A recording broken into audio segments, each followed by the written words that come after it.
ठीक है, आप लोग का आज जो स्टार्ट हो रहा है चैप्टर, नया चैप्टर, उनका नाम है विजयनगर साम्राज्य, क्लास 12 का। आज ये पार्ट 1 है।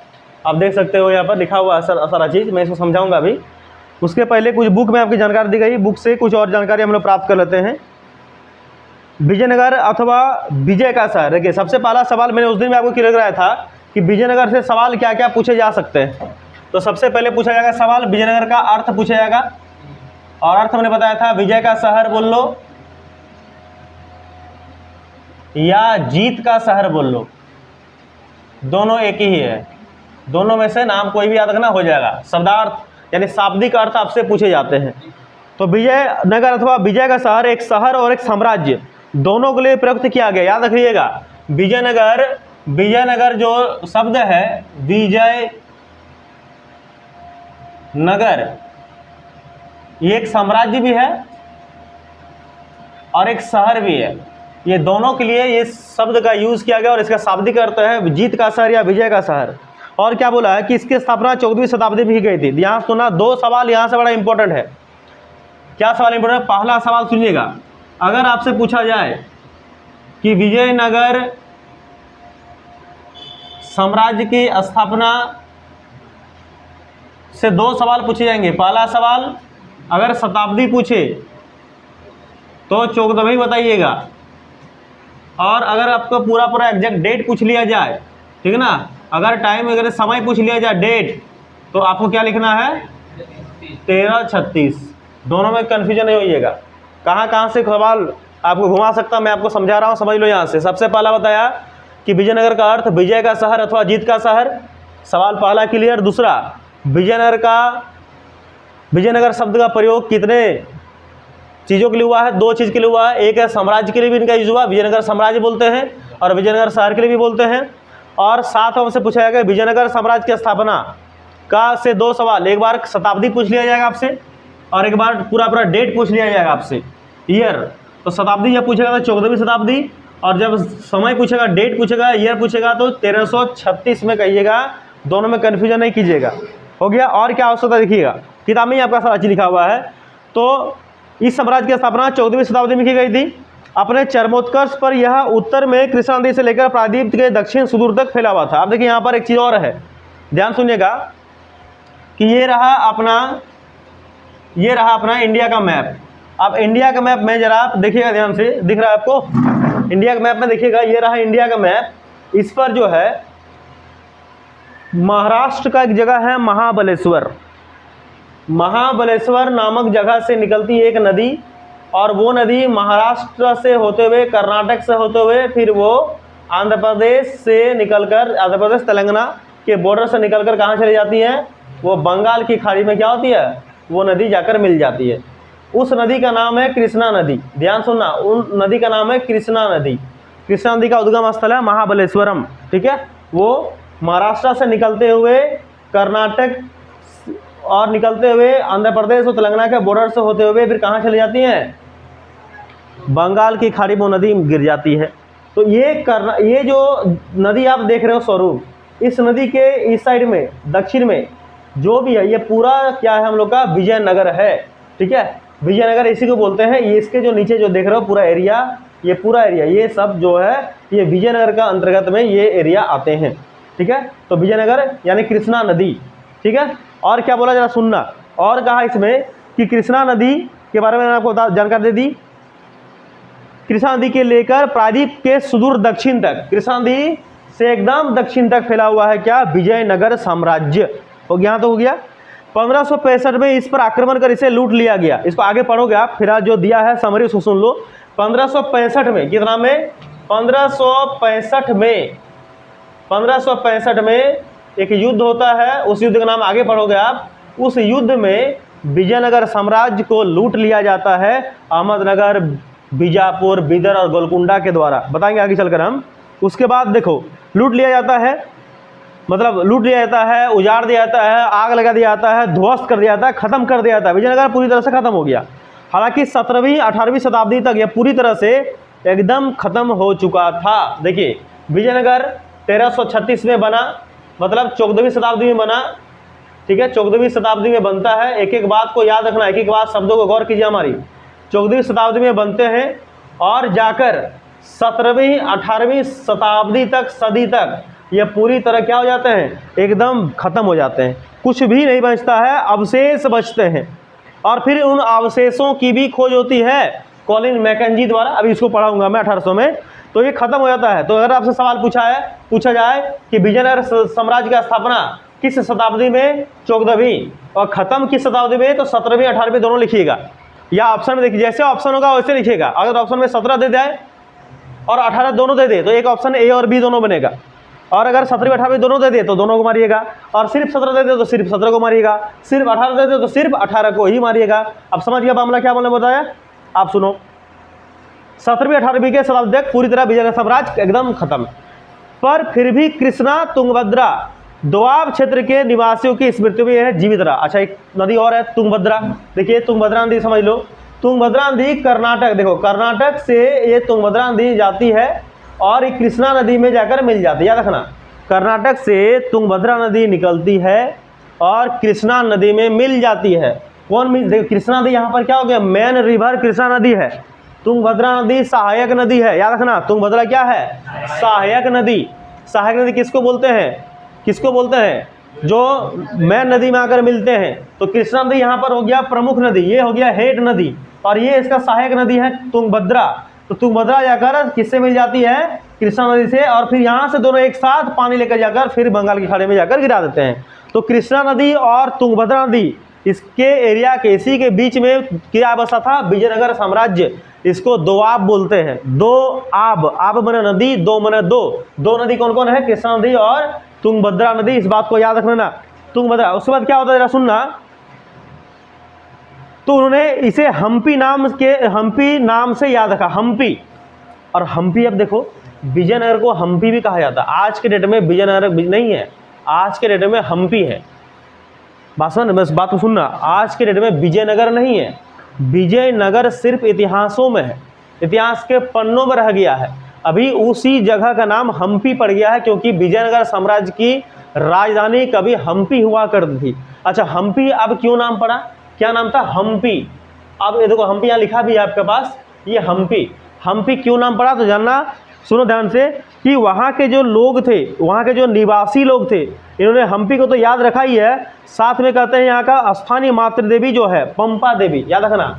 यहाँ का जो लोकल जो देवी है, स्थानीय देवी, स्थानीय, यहाँ पे देवी का नाम पूछेगा कि विजयनगर साम्राज्य के स्थानीय देवी का नाम क्या है या मातृ देवी का नाम क्या है, दोनों में से कोई पूछेगा। स्थानीय देवी पूछ ले या मातृ देवी पूछ ले, ध्यान सुनना, यहाँ पर मातृ देवी पूछ ले तो बोलना पंपा देवी। क्या बोलोगे, पंपा देवी। और लोग कहते हैं यही पंपा से ही हम्पी शब्द निकला है, तो इसीलिए पंपा देवी के ही नाम पर हम्पी शब्द का यूज या उसी के याद में उसको रखा गया है। इन मौखिक परंपराओं के साथ, सब मौखिक है, लिखित कहीं नहीं है, तो मौखिक परंपराओं के साथ साथ पुरातत्वविद जो थे, जो पुरानी चीज़ों की खोज करते हैं, उन्होंने स्थापत्य के नमूने, अभिलेखों तथा अन्य दस्तावेजों ने विजयनगर साम्राज्य को पुनः खोजने के में विद्वानों की बहुत सहायता की। और फिर जाकर विद्वान से पुरातत्वविद मिलते हैं और उनके द्वारा रचित जो भी पुस्तकें हैं, उनके द्वारा लिखित जो भी चीज़ें हैं, उनसे जानकारियाँ प्राप्त करते हैं। चलिए अब उनसे आगे हम थोड़ा सा और बढ़ते हैं कि क्या मैंने बात बताया। इसको मैं मिटाता हूँ।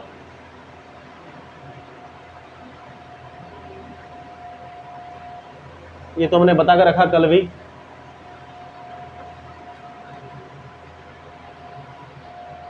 जरा सुनना है यहाँ से, देखिए क्या लिखा है, विजयनगर साम्राज्य एक राजधानी। पहला है कि 14वीं से 16वीं सदी यानी 1336 से लेकर 1565, ध्यान सुनना, 1336 से 1565 क्यों लिखे, क्योंकि 1336 में बनता है और 1565 में ख़त्म हो जाता है। इसीलिए किसी नहीं, आपको सिखाया, किसी नाम कोई नाम कभी रहता है, कभी के नाम पर आगे दो डेट दिया रहता है, एक तो डेट ऑफ बर्थ, एक तो डेट ऑफ डेथ दिया रहता है ना, उससे ये भी है, ये जन्म है और ये मरण है। ठीक है, 1336 में हम विजयनगर का जन्म होता है और 1565 में हम्पी विजयनगर का मृत्यु हो जाती है। अच्छा, कौन मृत्यु कराता है आगे चलकर सुनोगे कि सदाशिव राव, राम राय, वो दो लेलवाक चलते ही काम हुआ। आगे सुनोगे आगे चलकर कि मध्य विजयनगर दक्षिण भारत में एक साम्राज्य के रूप में विकसित हुआ था 14वीं से 16वीं शताब्दी के बीच में। याद रखना, विजयनगर की पुरानी राजधानी जो थी वो थी हम्पी, ये राजधानी थी हम्पी। हम्पी का जो अवशेष, जब 17वीं 18वीं सदी में विजयनगर साम्राज्य पूरी तरह से विनिष्ट हो गया, पूरी तरह से खत्म हो गया, तो उनके जो अवशेष बचे, अवशेष तो समझते हो ना, बचा खुचा भाग, जो अवशेष बचे, उन अवशेषों की खोज होती है 1800 में। 1800 ईस्वी में एक व्यक्ति है कर्नल कॉलिन मैकेंजी, नाम को याद रखना, कर्नल कॉलिन मैकेंजी ने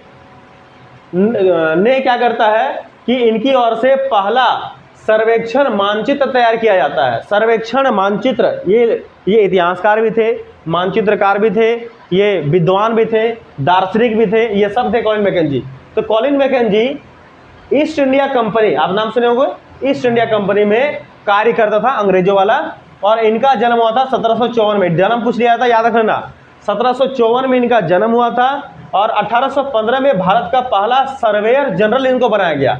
भारत का पहला सर्वेयर जनरल 1815 में यही कॉलिन मैकेंजी बनता है, और जो 1821 में अपने मृत्यु तक रहता है। तो जन्म 1754, मृत्यु 1821, इसके जीवन से 4 डेट याद रखना, एक 1800, पूरा 1800, एक 1754, एक 1815 और एक 1821। 1800 में क्या होता है कि 1800 में हम्पी के अवशेषों की खोज इनके द्वारा करी जाती है। 1800 के बाद 1754 आता है, इनका जन्म होता है। 1815 में इनको भारत का पहला सर्वेयर जनरल बनाया जाता है, और 1821 में ये फिर अपने पद पर रहते ही इनकी मृत्यु हो जाती है। तो ये 4 डेट आपके इसके जीवन में याद रख लेना।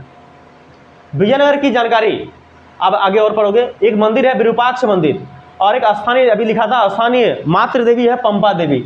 इन विरूपाक्ष मंदिर और पंपा देवी के पूजा स्थलों के पुजारियों से, जो वहाँ के पुजारी लोग थे, उन पुजारियों से कॉलिन मैकेंजी जाकर बात किए, और बात करने से उनको और ज़्यादा जानकारियाँ मिली, और उनको फिर वो क्या किए, इकट्ठा किए। मैंने स्टार्टिंग कहाँ से किया, तो ये मंदिर गए, पंपा देवी के मंदिर में गए, और वहाँ पर जो पुजारी लोग होता, जो लोकल लोग होते थे पुजारी लोग, उनसे बातचीत करके फिर उनको जो भी उनसे जानकारियाँ मिली विजयनगर साम्राज्य के बारे में, उनको नोट करते गए डायरी पर, और जानकारियाँ इकट्ठा करते गए। इस प्रकार विजयनगर के बारे में आज जो कुछ भी हम लोगों ने पढ़ रहे हैं, वो सब इन्हीं के दिया लिखे गया डायरी में जानकारियाँ हैं। अब 2 डेट यहाँ याद रखना, 1976, 1986, ये 2 डेट बिल्कुल याद रखना। देखो 10 साल का अंतर है मेरे ख्याल से, है ना। 77 में 10 जोड़ो तो 1986 आ जाएगा, और लास्ट में दोनों का 6 है। तो 1976 1986 में हम्पी को लेकर ही 2 डेट है। 1976 में हम्पी को राष्ट्रीय महत्व की सूची में रखा जाता है। राष्ट्रीय महत्व यानी हम, राष्ट्र में क्या होता है, देश, भारत के लिए हम्पी बहुत मायने रखता है। भारत के लिए हम्पी का बहुत महत्व है, इसलिए राष्ट्रीय महत्व के स्थल के रूप में मान्यता मिलता 1976 में हम्पी को। सवाल सीधा पूछा जाता है, याद कर लेना, 1976 वाला। और 1976 में ये वर्ल्ड वाला है। 1976 में यूनेस्को आप पढ़े हो ना, यूनेस्को, UNE लिखे भी है क्या, अच्छा लिखे भी हैं, ये यूनेस्को लिखे है ना। तो UNESCO, U for united, N for nation, E for बताओ educational, S for scientific and culture organisation, याद रख लीजिएगा, ठीक है। तो इस यूनेस्को के द्वारा 1986 में हम्पी को विश्व पुरास्थल, ये तो देश के लिए था, और अब ये विश्व पुरास्थल के रूप में घोषित किया गया। मतलब हम्पी राष्ट्र के लिए भी है, हम्पी विश्व के लिए भी है, दोनों ही जगह के लिए हम्पी बहुत मायने रखता है। और दोनों को डेट मैंने लिख दिया। पर देखो अब इसको याद अगर नहीं रहता तो कैसे याद रखोगे, सबसे पहले तो 10 जोड़ देना है, पहला ट्रिक। दूसरा 6 आप मिला लेना है, दूसरा ट्रिक। और तीसरा ट्रिक आप क्या होगा कि भूल जाओगे कि पहले राज्य ने दिया, देश ने दिया कि पहले वर्ल्ड ने दिया। तो भैया अपना जगह का पहले हम लोग ना उसको देखेंगे, अपना जगह है तो इसलिए पहले हम लोगों ने दिया, राष्ट्रीय वाला दिया, और फिर जाकर वर्ल्ड ने दिया। गड़बड़ा मत, पहले हम लोगों ने दिए 1976 में राष्ट्रीय वाला, और वर्ल्ड वाला उसके बाद में दिए यूनेस्को वाला। तो इस बात को आप याद रखिएगा और गौरव फरमाएगा। आगे देखिए एक चीज और क्या लिखा है, रुक जा, आगे देखिए एक थोड़ा और यहाँ क्या लिखा, देखिए कि कॉलिन मैकेंजी मैंने बता दिया 1754 में इनका क्या होता है, जन्म होता है। तो ये क्या थे, इनको भी थोड़ा सा मैं आपको किताब से पढ़ा देता हूँ। चलो ध्यान सुनना, मैं इसको मिटाता हूँ ना, या फिर काम कर इसको अलग साइड में लिख देते हैं, अलग में लिख लो। ये यात्रियों का नाम जो लिखा है बोर्ड में, इसका काम आपको आगे आने वाले हैं, तो नाम कृपया याद रखिएगा। और क्या इनमें से कोई यात्री को जाना पहचान लग रहा है तो पता लगाइएगा, ठीक है, लिखा दिए होंगे। विजयनगर साम्राज्य में आने वाले विदेशी यात्रियों के नाम, विदेशी यात्री कौन कौन थे, हमने बहुत सारे विदेशी यात्री पढ़ा, बहुत नाम पढ़ा, मार्को पोलो पढ़ा, इब्न बतूता पढ़ा, और क्या पढ़ा, अल-बिरूनी पढ़ा, और क्या पढ़ा, फ्रांसवा बर्नियर पढ़ा। मतलब हम लोग ने बहुत सारा नाम यात्रियों को पढ़ा है। उनमें से और भी कुछ यात्री हैं जो विजयनगर में आए थे। समय समय पर जो नगर की स्थापना यहाँ पर हुई उन सारे साम्राज्यों में आते गए। तो 15वीं और 16वीं में, तो 15वीं सदी में आने वाले विदेशी यात्री कौन कौन थे? तो पहला है निकोलो दो कांति, ये इटली का था। अब्दुल रज्जाक ये फारस का था, फारस मतलब अभी का ईरान। अफानानी निकेतन ये रसिया का था, रूस का था। ये 3 नाम 15वीं शताब्दी में, और 16वीं में भी 3 आए थे। एक दुआर्ते बरबोसा पुर्तगाल का था, डोमिंगो पेस इटली का था, और फर्नाबो नुनीज ये पुर्तगाल का था। तो समय समय पर विभिन्न प्रकार के यात्री हमारे विजयनगर साम्राज्य में विजिट किए और यहाँ से कुछ जानकारियाँ लिए और फिर उनको अपने अपने किताबों में या अपने अपने बुक के माध्यम से उनको पब्लिश किए, प्रकाशित किए। और इन सबों ने एक चीज़ इसमें एक जो राजा मिलता है कॉमन, उन राजा का नाम अभी आगे पढ़ोगे, कृष्णदेव राय, उनके बारे में पढ़ोगे तब जाकर को पूरा कहानी और ज़्यादा विस्तारित से समझ में आएगी। तो चलिए इसके बाद का जो हेडिंग है उसको आप लिख लीजिए फटाक से। चलो देखिए, ध्यान सुनना, सुनिए। आइए देखिए, विजयनगर का भौगोलिक साम्राज्य या भौगोलिक स्थिति जरा देख लो। ये आपसे पूछा जाता है तो यहाँ से आप याद कर रहे हैं, इस चीज़ को, बहुत इंपॉर्टेंट है, ध्यान सुनना। सबसे पहले तो ये हम लोग इतना बार पढ़ेंगे कि हम लोग को याद हो जाएगा। इतना बार हम लोग हड़प्पा पढ़ेंगे, हड़प्पा हम लोग का दिल जान में बस गया है, और जो नहीं पढ़ा उसका नहीं बसा होगा और कभी बसेगा भी नहीं। विजयनगर की स्थापना 1336 में, और अगर शताब्दी पूछे तो क्या बोलोगे? चौदहवीं। अगर इसका बोलेगा कब खत्म हो गया, नष्ट कब हो गया, शताब्दी कब बोलोगे? 17वीं 18वीं दोनों बोलना। और अगर डेट पूछा जाए तो 1565। हो गया क्लियर? तो किसने किया था? तो हरिहर राय और बुक्का राय।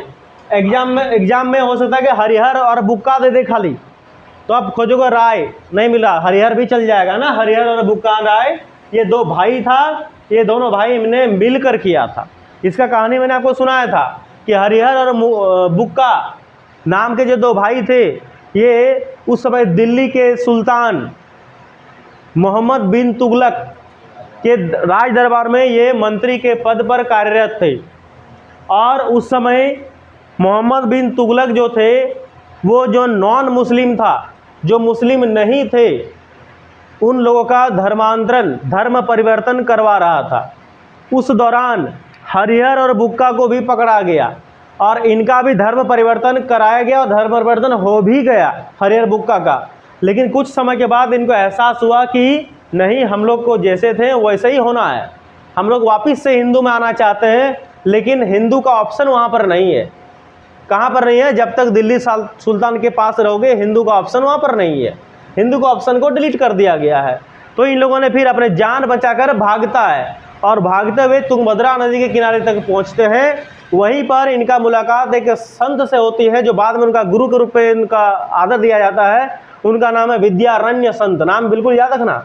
और कहा जाता है कि बहुत हद तक ऐसा भी कहना है कि वही विद्यारण्य संत के ही नाम पर विजयनगर, विद्या का नगर, विद्यानगर, यानी बाद में विजयनगर बनता है। उन्हीं गुरु के ही नाम पर विद्यानगर, फिर बाद में विजयनगर। विद्यारण्य संत गुरु हैं, विद्यारण्य संत के नाम पर विद्यानगर, फिर बाद में विजयनगर, ये साम्राज्य की स्थापना होती है। ऐसा उनका एक कहानी दिया हुआ है बुक में। तो यह क्षेत्र कृष्णा नदी से लेकर कहाँ तक? सुदूर दक्षिण भारत तक फैला है। मैंने अभी आपको सिखा भी दिया, मैप के थ्रू में बना भी दिया और बता भी दिया कि कहाँ से कहाँ तक ये फैला हुआ था। कृष्णा नदी कहाँ से कहाँ निकलती है, कहाँ पर पहुँचती है, किस नदी, किस महासागर में जाकर वो अपना सागर में जल अपना गिराती है, ये मैंने आपको समझा दिया। उत्तर में दक्कन के सुल्तानों का शासन था। देखिए उत्तर में, अब उत्तर कहाँ से आया जरा ये देख लो। उत्तर मैंने अभी बताया कि ये रहा इंडिया का मैप।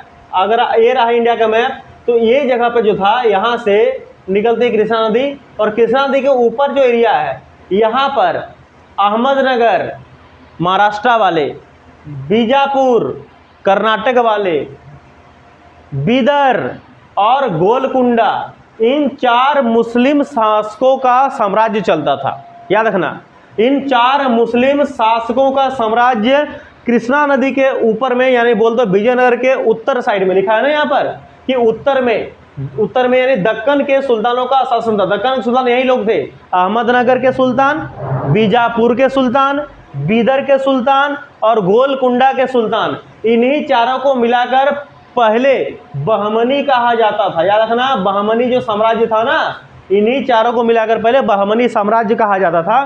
तो इन सुल्तानों का शासन था उत्तर में, और इन शासकों को कहा जाता था अश्वपति। याद रखना, अश्वपति कहा जाता था। क्यों कहा जाता था? क्योंकि अश्व का मतलब क्या होता है? घोड़ा। तो अश्व का मतलब घोड़ा इसलिए क्योंकि इनके पास बड़ी संख्या में अश्व होते थे, यानी घोड़ा होता था। और पुराने जमाने में घोड़े में से तो युद्ध होता था, घोड़ा से ही युद्ध होता था। पुराने पिक्चर में देखो, घोड़ा से ही युद्ध होता था। तो उत्तर पूर्वी, जिसको आज उड़ीसा कहते हैं, उड़ीसा आप अगर हिस्ट्री पढ़े होंगे, आप ही के बुक में दिया था, उड़ीसा के पहला नाम क्या था?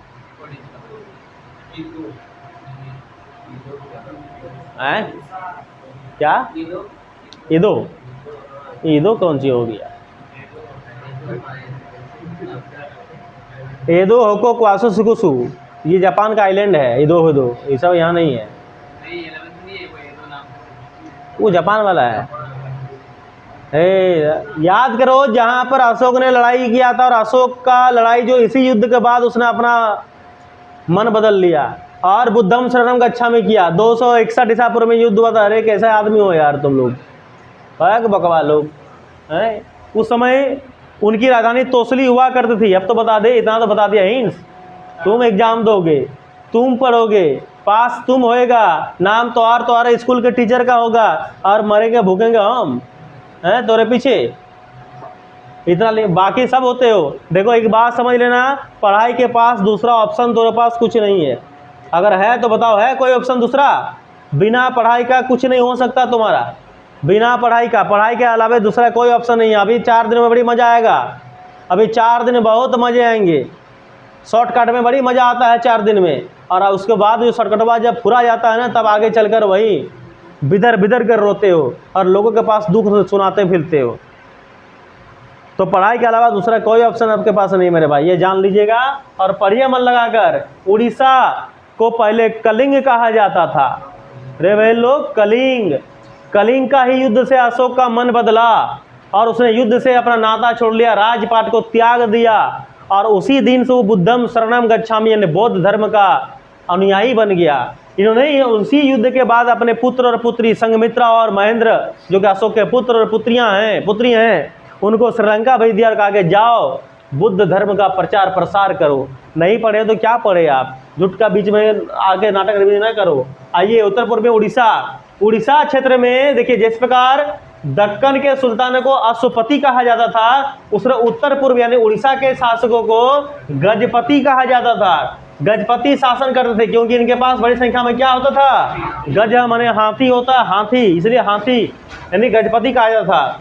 इन सभी शासकों के साथ विजयनगर का संघर्ष हमेशा चलता था। संघर्ष का मतलब लड़ाई हमेशा चलता था, और हमेशा विजयनगर साम्राज्य के जो मेन नायक था कृष्णदेव राय, इनको एकदम लपेटते रहता था, मारते रहता था, और तो और इन्होंने सबको जीत लिया था। यह संघर्ष क्यों होता था? तो उपजाऊ नदी जो था, आप जानते हैं नदियों के किनारे वाला क्षेत्र बड़ा उपजाऊ होता है, गंगा नदी के किनारे, क्योंकि उपजाऊ क्यों होता है मैंने पहले आपको सब बता चुका हूँ। तो यह संघर्ष उपजाऊ नदी घाटी एवं विदेशी व्यापार से उत्पन्न संपदा पर अधिकार करने के लिए होता था। और विजयनगर के जो शासक थे अपने को क्या बोलता था? राय बोलता था अपने को, राय। इसलिए हरिहर राय और बुक्का राय, कृष्णदेव राय, सदाशिव राय, राम राय, ये सब पढ़ोगे आगे आप चलकर कहा जाता था। ये सब एमसीक्यूज के तौर पर याद रखना। विजयनगर के सेना प्रमुख को सेना नायक, याद रखना, राजा को राय और सेना प्रमुख को, सेना का प्रमुख को सेनापति बोलते हैं, याद रखना। सेना के प्रमुख को सेनापति, और उस सेनापति का हेड होता था राजा। समझ में आया? तो राजा को राय और सेना प्रमुख बने सेनापति को बोलते थे नायक कहा जाता था। ये नायक क्या करते थे? किलों पर नियंत्रण रखते थे, किला का नियंत्रण यानी सुरक्षा, और उनके पास सशस्त्र सैनिक होता था। एनी टाइम सशस्त्र सैनिक मतलब एनी टाइम सैनिक जो हाथ में अस्त्र शस्त्र लिए खड़ा रहता था किलों के आसपास, ताकि कोई भी दुश्मन यही लोग था, अहमदनगर, बीजापुर, गोलकुंडा के शासक, अगर कोई भी इनमें से कोई आ जाए तो उसको मार के तुरंत एडवांस खत्म कर दिया जाए। तो यही इसका क्या था, विजयनगर का भौगोलिक साम्राज्य और उसका स्थिति। आई होप सो कि आप लिख लिए होंगे, आपको समझ में आया होगा। अगला